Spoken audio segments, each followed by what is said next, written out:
The only John Wick game in existence, John Wick's Hex, has been removed from all digital storefronts almost 6 years after its release. I didn't even know that there was a John Wick game before now, and I feel pretty stupid about that. To be fair, I don't think a lot of people knew there was a John Wick game. I mean, yeah, that's fair. Anyway, well, the game isn't dead because the servers are being shut down. It's just no longer possible to buy the game.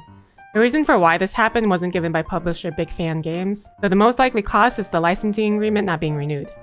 Welcome to Necro News, the show where we cover the hottest gaming news from the last week. This week, we're going to cover the DK and Zelda movie news, Ready or Not's controversy, more craft and drama, and a lot more. But before we begin, if you enjoy the video, subscribe to the channel and leave a like because it helps the channel grow. While many fans speculated that Donkey Kong would be getting his own movie, it's kind of been confirmed. Sort of. Seth Rogen, who voiced DK in the Super Mario movie, had previously teased the possibility of a Donkey Kong movie. Though seeing as he said that back in 2023, and there still hasn't been an announcement, it didn't have much weight. However, a trademark was recorded on June 6th where Universal Pictures and Nintendo had registered an untitled Donkey Kong motion picture. But that's all we know. Will it be good? No, of course not. Did you watch the Mario movie? Also, they have a really high bar to clear, and current day Nintendo could not possibly clear that bar.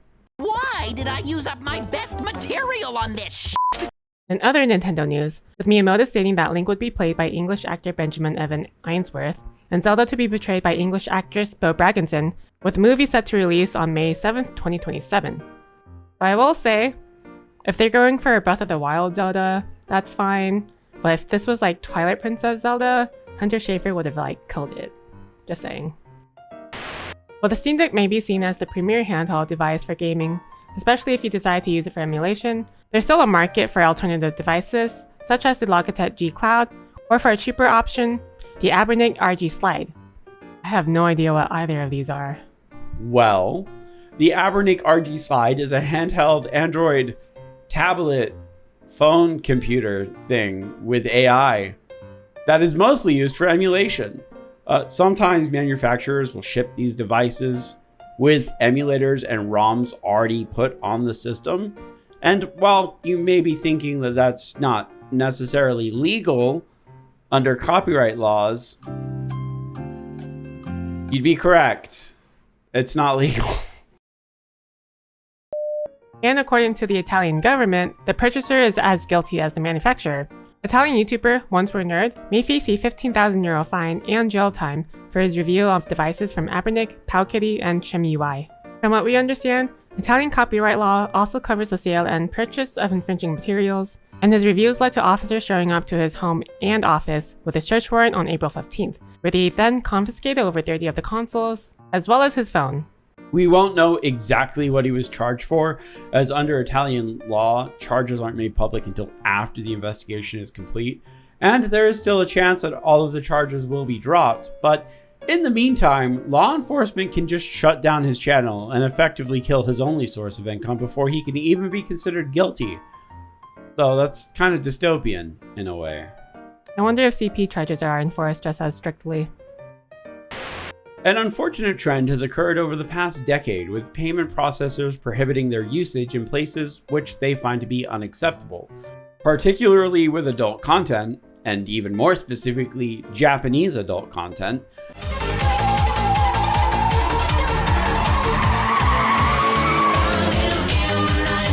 As has been seen last year with DL Site and Fentia seeing Visa and MasterCard payments being prohibited. Because I guess they hate money and being useful. I've never understood this trend. There have been a few cases where dealing with certain payment processors becomes enough of a hassle that a business or website would stop accepting certain debit cards or payment methods, such as when Nico Nico stopped accepting Visa for Nico Nico Premium due to Visa causing issues for the site. But basically, Visa and MasterCard has been mostly focused on Japan-based companies, and while it is inconvenient, it's never been that much of an issue, as there are other methods to obtain your Gooner bait. My wife is bullying me for talking like an incel in the script. I just want you all to know that.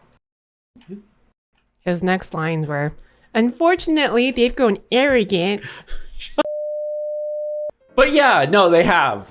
Because as of July 16th, Valve has decided to comply with the wishes of the payment processors, as the Steamworks documentation for Steam has been updated with a new clause for what may be published on Steam, with the restrictions being, quote, content that may violate the rules and standards set forth by Steam's payment processors and related card networks and banks or internet network providers, in particular, certain kinds of adult-only content.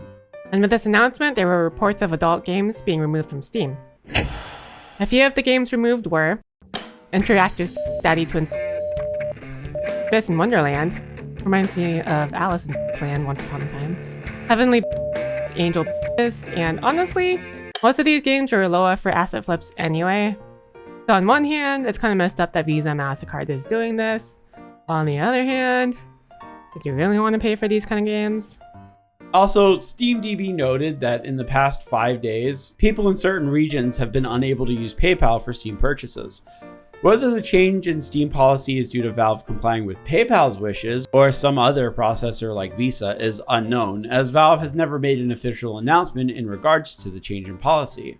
But at the end of the day, they get to dictate what you spend your money on now, I guess.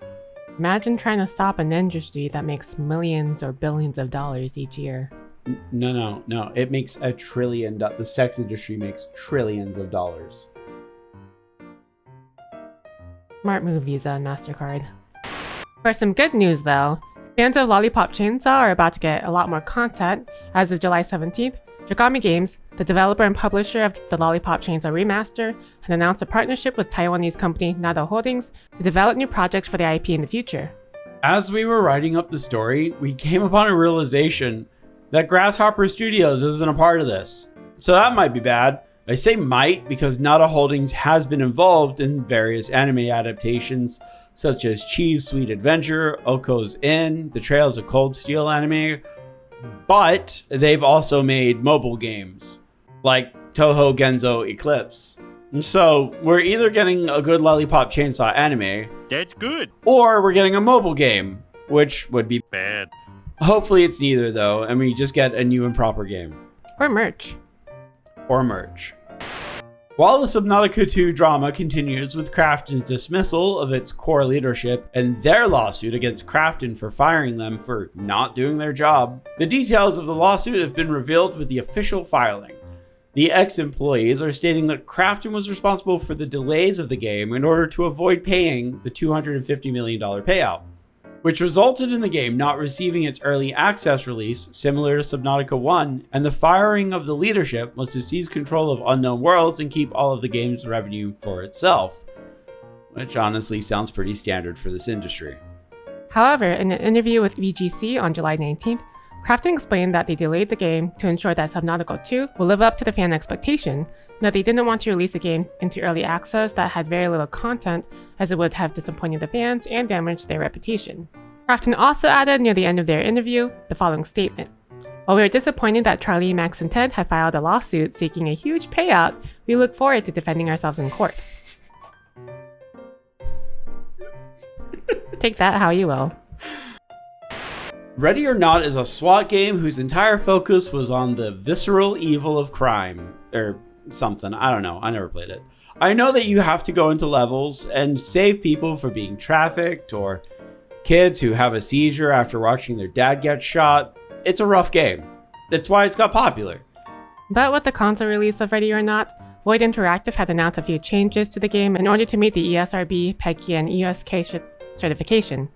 Without certification, the game can't be released on consoles due to requirement placed by Microsoft and Sony. As Void Interactive would like to avoid developing two separate versions of the game, and to have crossplay with consoles and PC, which PC users don't want because that ended up censoring the PC versions as well. So what's been censored? Well, dismemberment on dead bodies no longer occurs. Instances of explicit nudity in the game have been censored, and select depictions of child violence and mistreatment will be altered, with the example given being the child in the twisted nerve level being unconscious or asleep instead of having a clear seizure. While the patch that made these removals were met with a lot of hate, only an hour after the patch came out, a modder named eman734 restored the changes to the PC version with the mod Uncensored or Not, which was uploaded to Nexus Mods. This mod was actually endorsed by the game creators and was stated that they can just mod the changes back in. But Nexus Mod, being the fucking paragon of morality, I guess, decided to remove the mod with nothing else to state other than this mod is under moderation review. Fortunately, Reddit user Mr. Genry has preserved the mod for the time being, which you can now download from Google Drive. Honestly, we just need to get rid of Nexus mods because the Horsecock mod is still up for Skyrim. I'm sure Umemasume fans are thrilled about that though. Here are the games coming out this week. The only one I know about is Wu Chang Fallen Feathers, which is that Chinese Souls-like game. There's also Killing Floor 3, but honestly, who cares? And here's our schedule for this week. We'll be doing a huge collab with Dual Leveling, Dogmeat, and ourselves playing Dead Man's Hand. There's no Buried Alive banger this week, though I will give a quick shout out to Suits for Hire, which is basically John Wick, but a little jankier. And that's it for this week's news. Thank you very much for watching, and if you made it all the way to the end of this video, post a lollipop emoji for Lolipop Chainsaw. And as always, thank you to all of our channel members for supporting us. If you want to become a member, you'll also get access to bonus content like bloopers and a chance to play games with us. But that's all we've got for you guys this week, so until next time, goodbye.